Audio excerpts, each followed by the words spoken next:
ഈ കടച്ചക്ക പഴുത്തതാണ്. ഈ പഴുത്തത് കൊണ്ട് നമുക്ക് ഇതിൻ്റെ ലഡു പോലെ ബോൾസ് ഉണ്ടാക്കാം.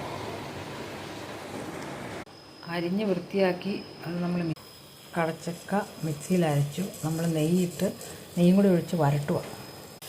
ഇത് വരണ്ട് വരുക. നമ്മൾ കുറച്ച് പഞ്ചസാര ഷുഗർ ഇടുക. ഫ്ലേവറിന് കുറച്ച് ഏലക്ക പൊടിച്ചിടുക.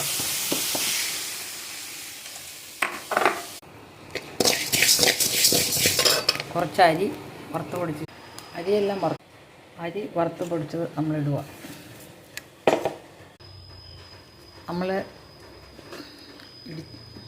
നമ്മുടെ കടച്ചക്ക